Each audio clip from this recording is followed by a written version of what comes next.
Welcome back to Amplifying Our Voices. I'm your host, Patty Hayak. Thank you for being here. In today's episode, I sit down with Marie Kelly. She shares defining moments that shaped her, from early experiences with bias to the powerful decision to rewrite the narrative others tried to place on her. She opens up about navigating corporate America as the first in her family, the role of faith and self belief, and the mental burnout that became her wake up call. Let's dive in. Hello, Marie. Thank you so much for being here today. I am so excited to hear a little bit about your story. I like to start with, where does your story begin? Well, from a personal standpoint, my story began from a two-parent household. Back in the day, people kind of stayed together no matter what. I think for me, I almost wish my parents would have divorced because there was just a lot going on within the household. But my mom was an entrepreneur, ended up being a beautician, owning her own business. My dad was a supervisor for a roofing company. There was seven of us, four boys, then came me, and then a few years later came two additional girls. So I was kind of like in that middle, first girl, learned responsibility, took care of the family, was always kind of the responsible one in the family, and a little bit of the person in the family that folks kind of looked to if they needed guidance on something. As a young child, my intuition has always been like at its peak. And I could really tell folks from the beginning if they had a good heart. I could just look in someone's eyes and just know if they were a good person at a very, very young age. So that was a little bit more of what my drive, I think, was around my family. My dad and my mom, their work ethics. My mom was a go-getter. My dad was kind of a quiet man, didn't say much, but when he did speak, you knew it. He just ran for the hills. So my beginnings was pretty, we wasn't like rich and we wasn't like dirt poor because we never, with seven kids, we were never on welfare, took anything from the government, but we knew we wasn't like way up there either. But we had family, we had love, and it was pretty good. It's a pretty good childhood, all Okay. things considering. When you think about your journey, is there any chapter that stands out the most? Um, the chapter that kind of stands out mostly for me is when I got pregnant. And I went to a doctor's office, and I remember his name to this day. I won't say it. That's how impactful it was for me. He told me that he would recommend that I have an abortion because statistics states that someone of my nature, meaning my color, my race, if I was to have a child out of wedlock, that child would grow up to be a thug or be a statistics, if you will. And I looked at him and I'm like, you don't even know me. How could you make that assumption? And he pretty much said that was your option because your child is going to be nothing and you likely will end up on welfare. And so when I walked out of the office that day, I said to myself, I'm going to show you what a statistic is because I'm not going to be one. So I wanted in my mind to redefine what a person would say a statistic was. And that kind of was kind of the biggest driver in my entire life. Everything that I did was behind that little saying in the back of my head, get an abortion, you're a statistic. Get an abortion, your child is not going to be anything. So I, in a little bit of a kind of negative way, I started working and I never stopped. Work Oh, was my top priority no matter what. I worked in retail. I was working open, close, late. Didn't matter what time of day it was. I was always there. I missed out on a lot of activities with my son because of that. But for me, it was all about proving that I would not become a statistic, and neither would my son. So that stuck with me for a long time. And I still think about it every now and then, but I think about it now saying, prove you, I prove you wrong, you know. So that was from a personal standpoint. That is something that really, really drove me throughout the years. From a professional standpoint, I remember when I started working in a clothing store. I was about probably 18, 19 years old. I was still pretty young. And I was waiting on this lady, and I had two friends. The manager name was Stacy and the assistant was Renee. And they were just the sweetest people I had ever met and both of them was Caucasian. I just loved them to death. They took me around their arms and they kind of like protected me. It was just that kind of love in the family on in that job. And I was giving this lady back her money and she said to me, "Put my money down there. Don't you dare touch me." I was taken back and I'm like, "What's going on?" And she looked at me. She said, "Do you think I want someone of your caliber or your type to touch me? Put my money down." Patty, I think that was the first time that I had ever, it kind of resonated to me that I was different, that I'm not like other folks that was giving me this love. And I must have cried. I can't even remember how long it was. I cried all at work. I cried at home and I was mad at my mom. And she goes, "Well, why are you mad at me?" And I said, "Because you didn't prepare me for such a traumatic event." Because my mother always sheltered us. She kept all of that noise away from us. She wouldn't let anyone talk to us or look to us different. We were just kind of more in a protective kind of state, I believe, with my parents. So we didn't know a lot of that. I was named after a Caucasian. My mother's best friend was a Caucasian. So I didn't see what I thought I would encounter as an adult because we just had the love. We had white people in our neighborhood. It was just a diverse kind of place. And we just never thought of people in that way until I started working. And that was my first encounter bias. And it lasted a long time for me. And that's when I kind of woke up and said, I am different. And I've got to prepare my son because if that happened to me, I can only imagine when he grows up. And if he didn't know kind of that this is what life is, I needed to really prepare him. So that was probably my first major encounter Mhm. dealing with racism. But I think I'm glad that it happened to me at a younger age than if I was in my late 20s or 30s figuring out life. It was different. It put a whole different spin on me and what I thought about people at that point. Those were two kind of big eye-opening things that kind of have driven me to kind of treat people the way I want to be treated. Although I may not necessarily agree with what a lot of people might do or say, you always have to love an individual because they're God people. I just took a whole different kind of look on life and how I would approach people as I get older. So yeah, it was the Yeah, experience. I love that because you managed to turn 2 negative experiences into something to take a learning out of it or to turn into something positive. The Yeah. experience with the doctor, it motivated your drive. You had a drive from a very early age. And then the experience that you had in the workplace, you mentioned too, it taught you to just be kind and be loving to others. And I'm sure it might have felt a little bit maybe contradicting where you said the customer was white and at the same Hmm. time your colleagues who were very kind and comforting to you were also white. So you got to Yes. see those two differences. Absolutely. And I think that that's an important thing for people to just realize you can't take a rotten apple and necessarily think that that rotten apple is going to spread about everyone. A lot of times you're able to pick out those good apples before that rotten apple spoils the other. It's so important for people to not compartmentalize a group of folks. You Mhm. can't take an individual who do bad because it's amazing to me when we talk about people in crime. You can't think because there is a black person that commit a crime that all black people are bad. I'm Right. a black person, and I'm gonna tell you, there's some black people I would cross the street from. There's some white folks I would cross the street to be away from. So it doesn't matter to me if it's someone that's walking by me and I'm not feeling a comfort level of safety. I'm going to be across the street. I don't care what color or race you are. And it's so Right. important for people to really kind of understand that.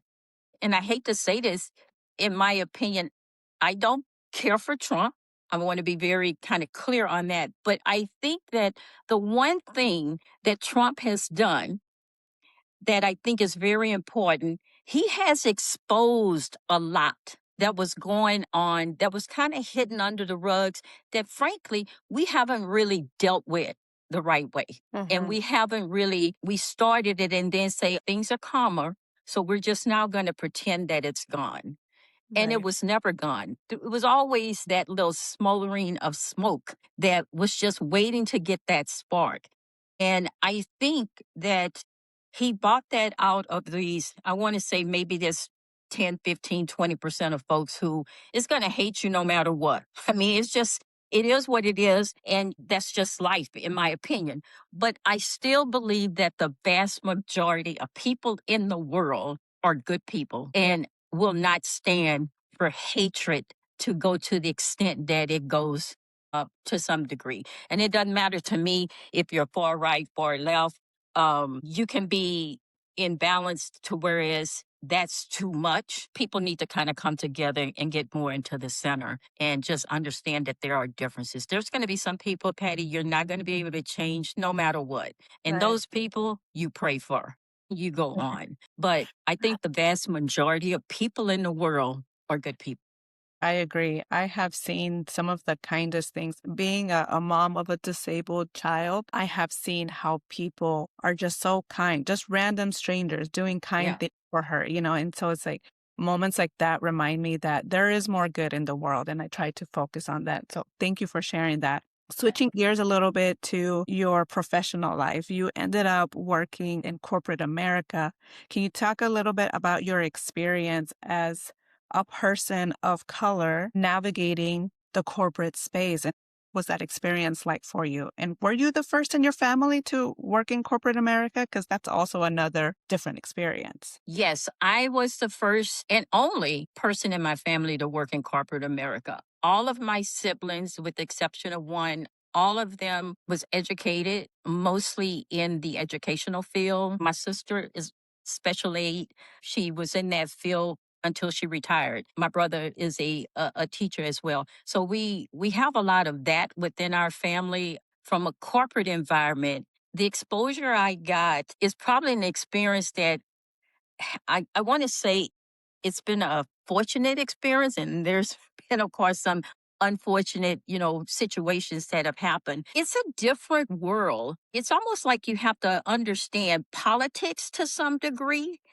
And you have to understand human nature. You have to understand how to balance yourself. Because if you go in to a corporate environment, believing what you believe is like this, and it's black and white, and you can't see on both sides it's only this way, you're not going to ever be successful in corporate. And I think from a politics standpoint, if you're working in a corporate environment, you have to be so careful because you can really jeopardize who you are as a person and living your own personal values. Every company have what they quote unquote say are the values of their company.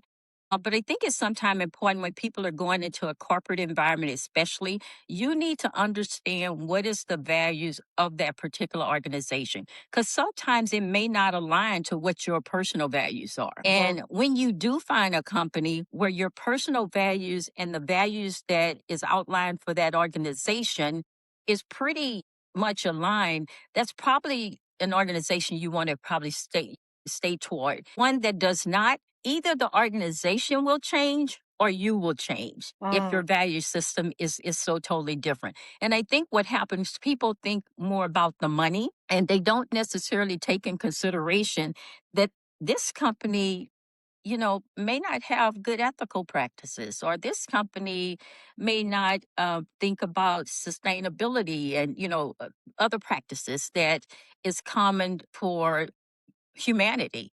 Do you really want to work in that type of organization? People don't really think about that when they are looking for a job. When I went to corporate, the value system meant a lot to me. Mhm. And for the most part, especially early on, it was very important to the organization. And so it aligned very much to what my personal values were until later on. I was seeing a shift down the road. So I would say not to lose yourself when you're going into a corporate environment. And that's what I try to practice and try to continue to do throughout my corporate career. So you were the first in your family. So, and you're mentioning a lot of things that I think people don't realize. Like you said, even like the politics. For me, that was something that I found out as well.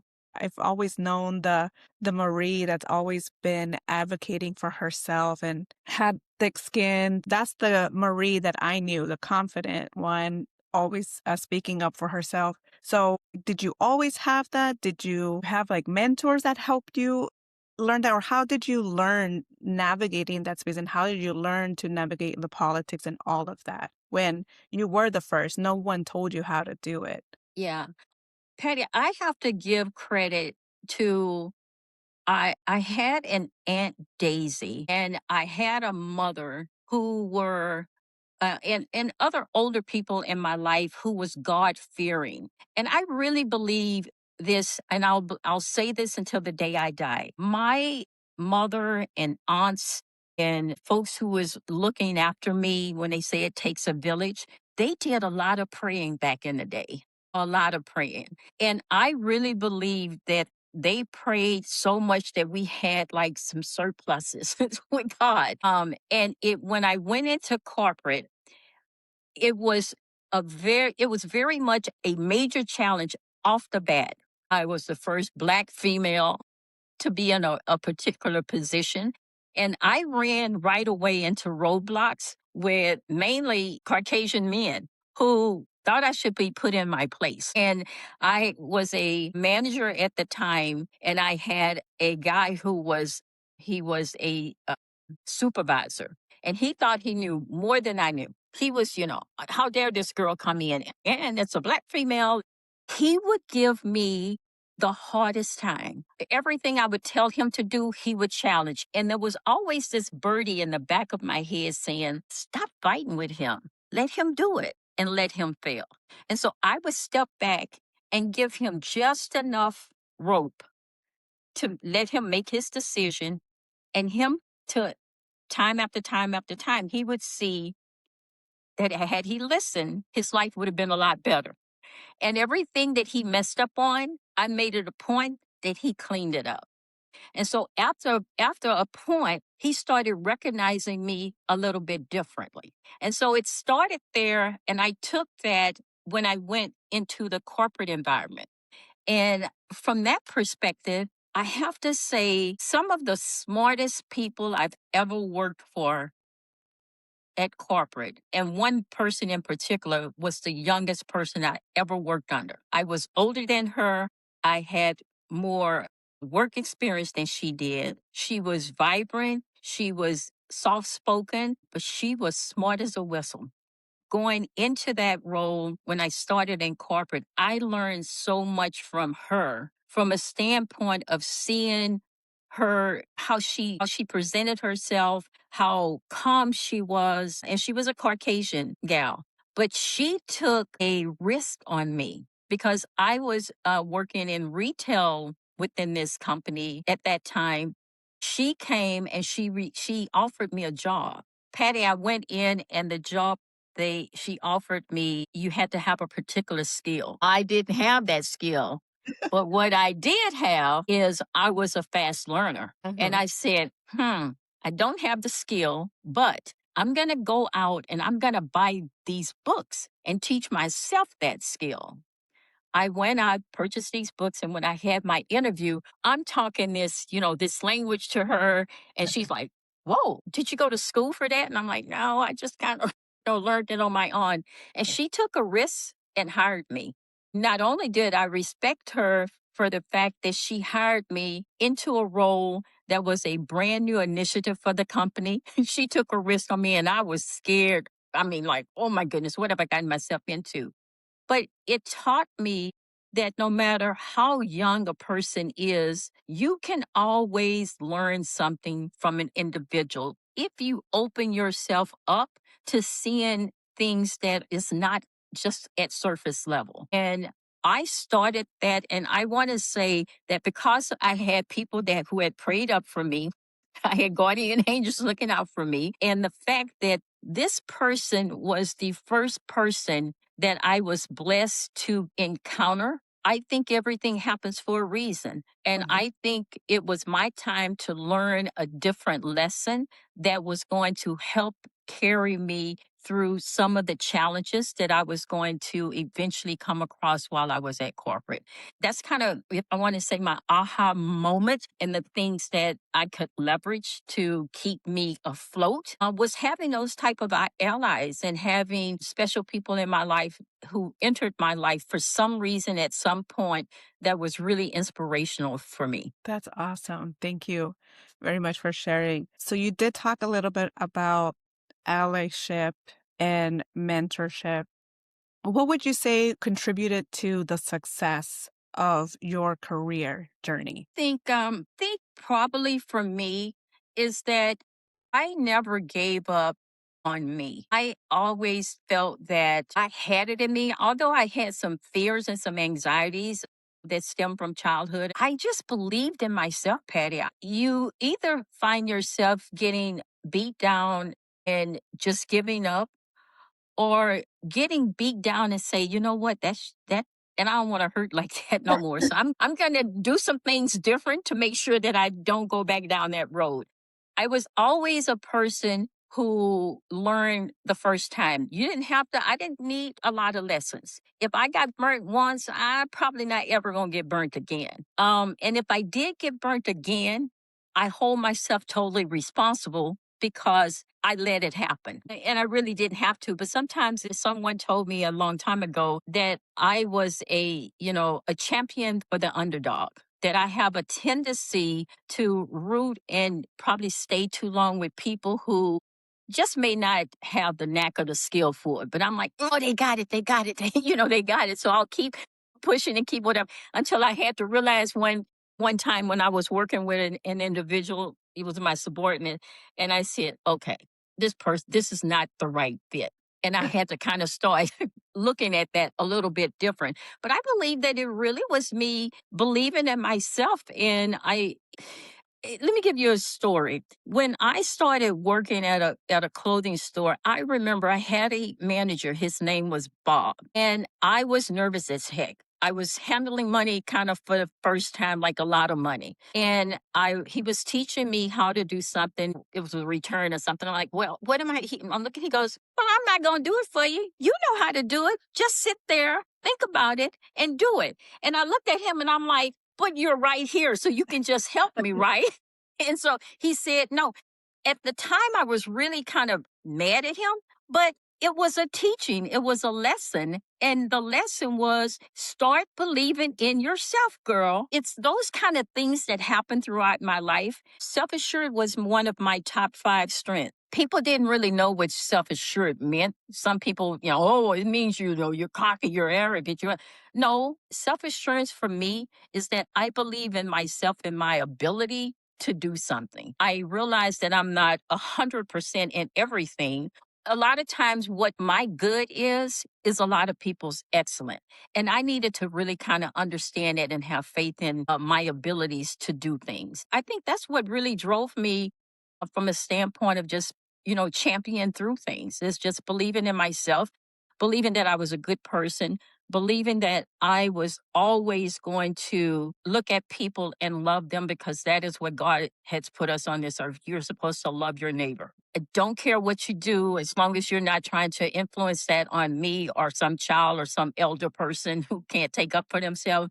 But I am going to love you as an individual. And that's how I'm going to move through life, is looking at people as people and loving them for who they are, meeting them where they are. Thank you. Okay, switching gears a little bit to how did burnout affect your either physical health or mental health? Can you talk a little bit about your burnout? Pat, I'm going to be really, really honest in this statement. My burnout was not really burnout of the job per se.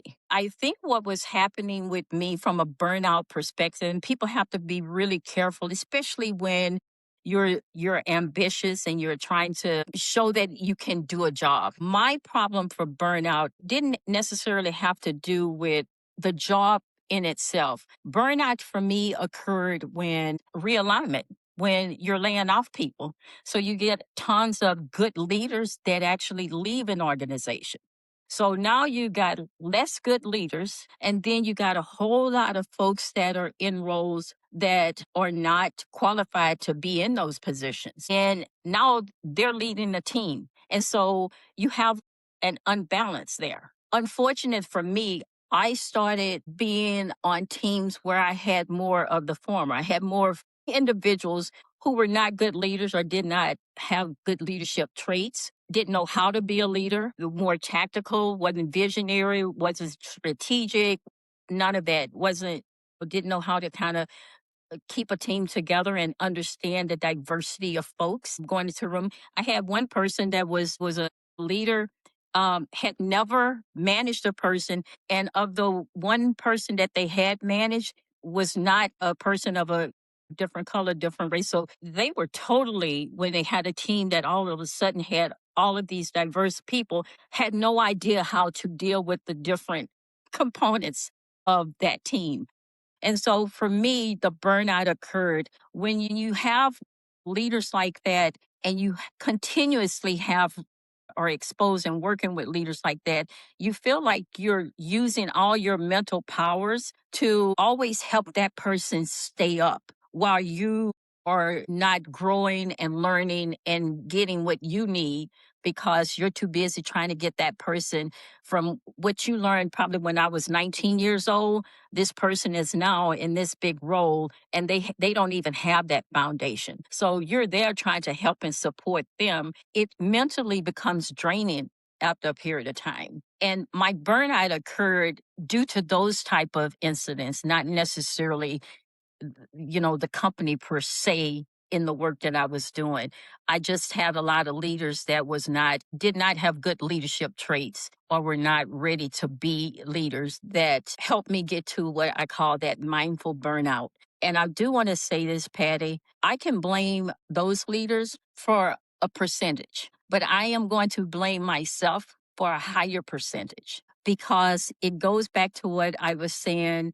I have this had this knack that there's always good in people, but that person is the underdog. I'm going to help that person succeed. I'm going to, da da da da da. When I probably should have said, this person really shouldn't be in this role. You need to move on and find something else. Instead, I stayed and I stayed and I stayed. And I knew that leaders in that state was going to continue to use me because they knew that my work ethic was high and that I was going to do what it takes to make the team look good, to make them look good, because that's what I was taught. That's what my role is, to make my boss look good. And I could have stopped it and I didn't. So I do hold myself to the same account that I hold those leaders to, because I should have gotten out long before I let it get to a mental burnout state. So I think mine was more of a mental burnout that floated into a health burnout that really forced me, because it goes back to a lot of times you need to listen to God.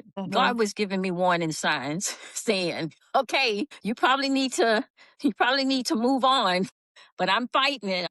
And I God said, "Well, if you're not going to get it, I'm going to help you get it." And he gave me a wake up call because I had a health crisis that forced me to make changes. And it was the best thing that ever happened and the worst thing that ever happened.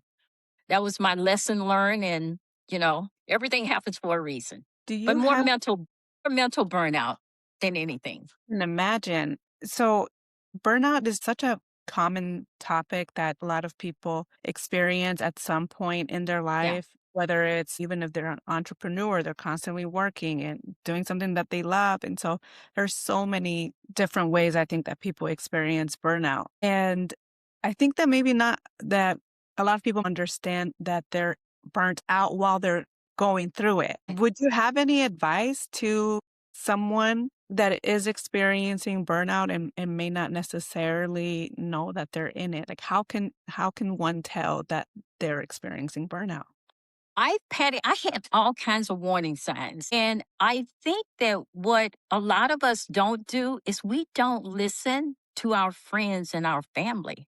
I remember my husband, my mother-in-law, son, people was telling me, God, you work too much. What is going on? You're always working. And for me, because I didn't feel like, I still had energy and I was still, I'm fine. Those were little warning signs for me. And I should have listened and I didn't. And Mhm. I would say to people, when you start hearing people, especially people unexpected, like my mother in law was saying something like, why does she think I'm working so much? And it was dawning on me all of the times while we were having a family event, I would have my computer or I was doing this or I was doing that. It was something always work related. And I started thinking about that. I have warning signs. I would say listen to folks and really think about not take offense to what people are saying because these little birdies that kind of come in your ear, we just kind of ignore them. And that was something that, after you get a chance to sit back and think about things, I'm like, God gave me all kinds of warning signs to say, Right. you need to stop. So I would say really listen to people and know that they're probably coming from a good place. And see if there's adjustments that you need to make. Also, I would say a lot of times when you're working, especially for individuals who are fast learners. And you find that in your job, you have a tendency to receive or do a lot more than probably the normal scope of what the team is being asked to do. You probably want to look at that and look at the leader's reasoning on why you're getting so much more to be able to do and when you can do it in a less time and other folks are they're going home on time, they're taking their lunch and smoke breaks. They're all of the things that you kind of take for granted, and you feel like you're always on the run. Then Mm, there's some unbalance there.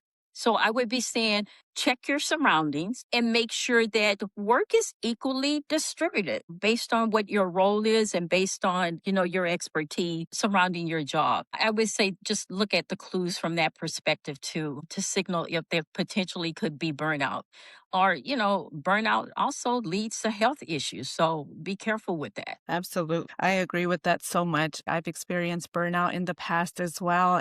Like you said, the people in your life. I remember coming home and this was a really long time ago. My daughter was like, I don't even know. She must have been like 8 or 10. And I would come home and just complain about work. And then she'd be like, Mom, why don't you just get a new job? Right? Like someone so young Yeah. noticing how I would constantly come home and complain about something. And to her, it was easy. It's just like, duh, you can remove yourself from that situation. When it comes to the health, listening to your body, I would Right. feel that I would have less energy when I would come home. Hmm. And there was a point for me where I was, you know what?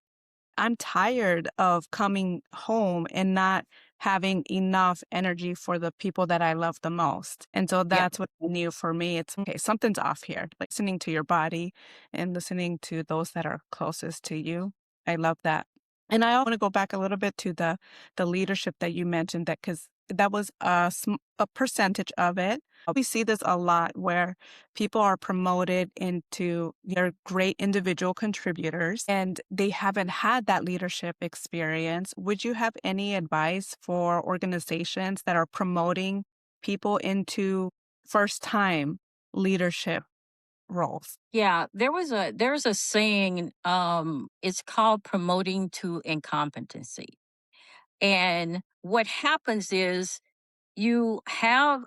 I can have the greatest supervisor in the world. He or she could be, awesome at their work. It doesn't necessarily mean that that person is an awesome leader of people. And so Right. we go and we promote this person to now, let's say from a supervisor to a manager. Now they're leading folks. They have a certain skill set and a trait that they are good at, but they're not good at transposing or in translating that onto other people to build a strong team.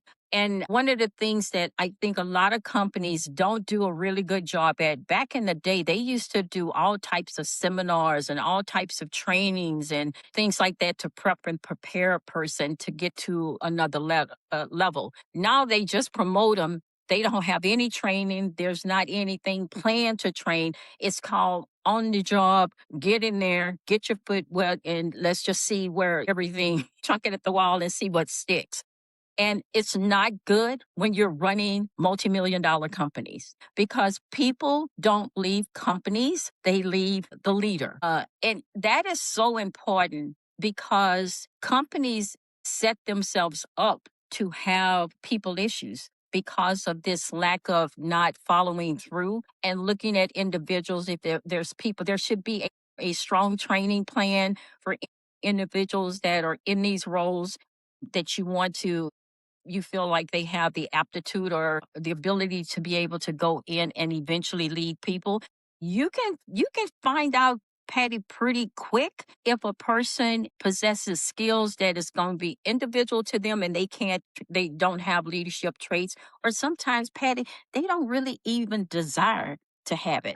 They just there for the money, and maybe there's different roles or different things that they can do to maybe create different positions where maybe that person is good at what they're doing. Maybe they can be individual trainer for their skill set, but not necessarily mean that that person would lead a team. But I think that they need to kind of change that and go back a little bit to where it used to be, where you find people, you interview them, you make sure they have the aptitude for the position and the role, and you provide training and quality training for those individuals to be able to succeed. That's just almost when companies start cutting back, training is one of the top areas that they cut back in. Top Mm. areas. They'll start chopping. And to me, it was always, why would you do that?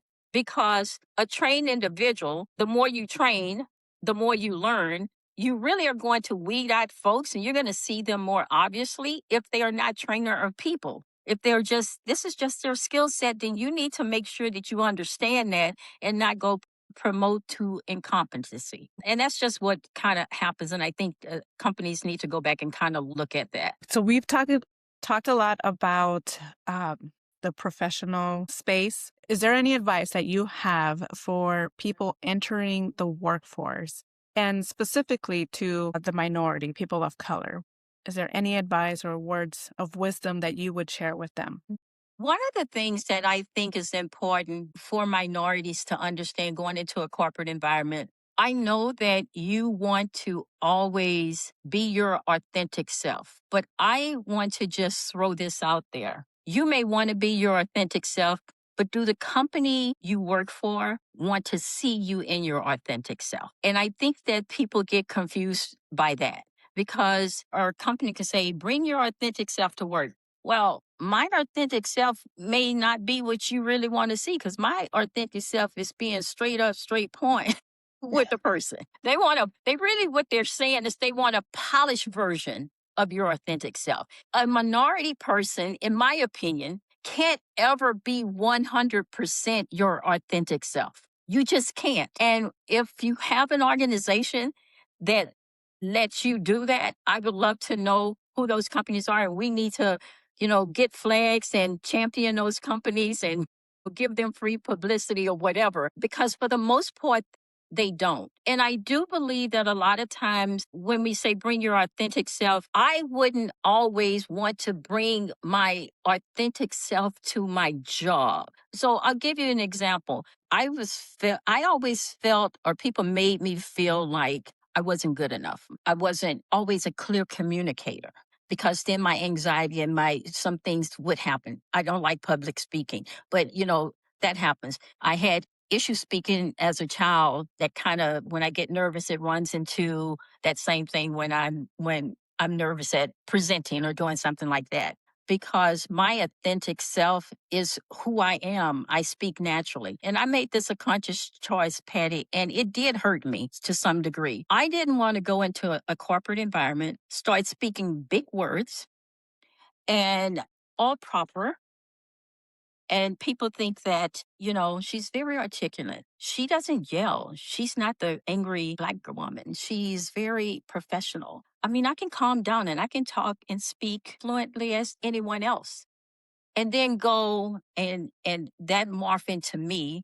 I go home, I'm talking to my mother, and I'm all of a sudden talking to my mother as if I'm better than her. I made a conscious effort to be who I am at home and be that person at work. And you either like me like that or you don't. I either get a promotion demonstrating that those behaviors or I don't. And many times I wasn't looked at as the promotable one because I didn't go out and put my chest up. Patty, I'm fully educated. I went to college twice, 2 degrees. But I didn't want to be someone who I wasn't. And that was not natural. You should be your authentic self. You may have to polish it, tweak it a little bit for work. So, for example, I've seen some of my folks when they come to work. I was like, well, why is that person wearing that?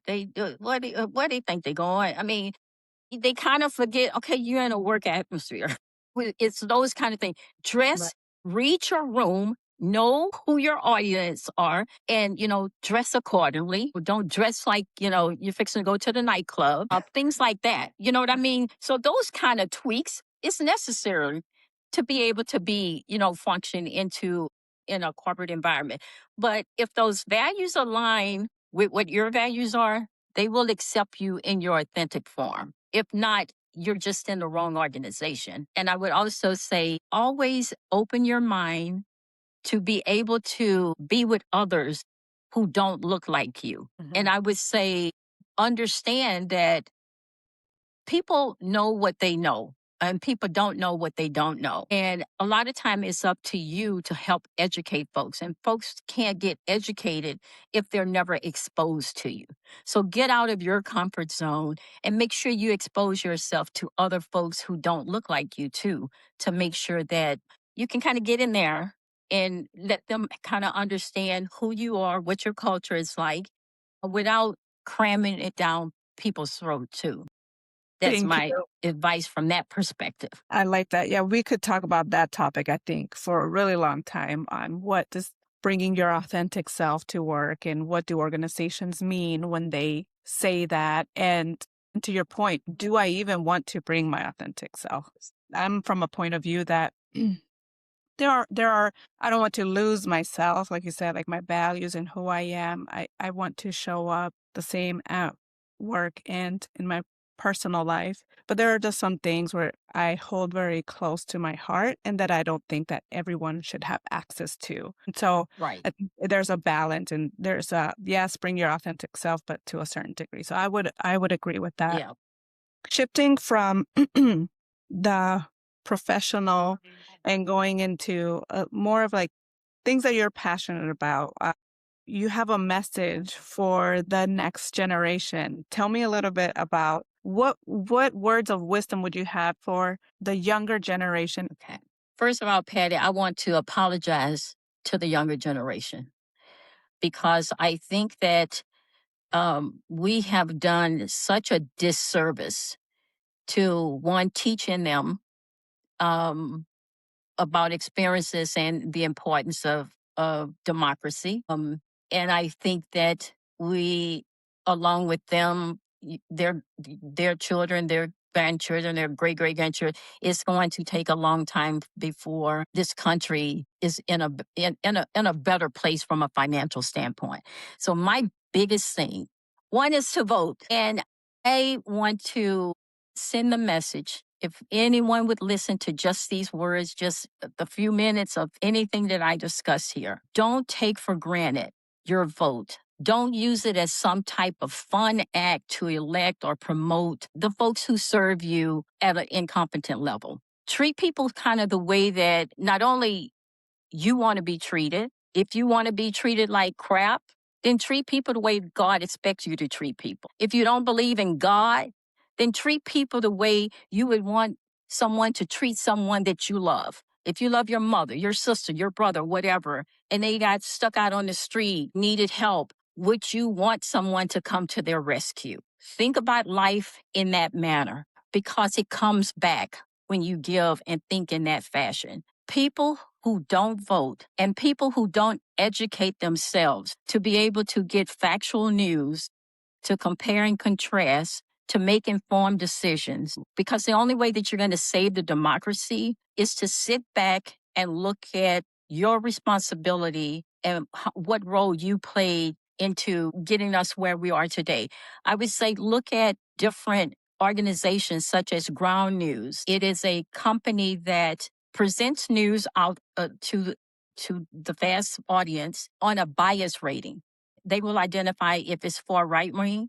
They will identify if it's more left leaning, far left, or if it's more central. Get your facts. Don't go far left. Don't go far right, because you're gonna hear a different story. You're gonna hear what they want you to see and say, right or left. And I'm talking about the extremes. I'm not talking about right or left when you're right in the middle. I'm talking about people who will fall off a cliff for somebody because they believe that person is God. I'm not talking about those guys. I'm not talking about the ones that are so progressive that no matter what, they're going to go off a cliff. If it's going to bankrupt the country, they're going to do it. I'm not talking about those people, because you're not going to be able to change those people's mind. I'm talking about the general population who wants fairness across the board. Vote, and vote being mindful. Not voting is everybody's responsible if you're not voting. It's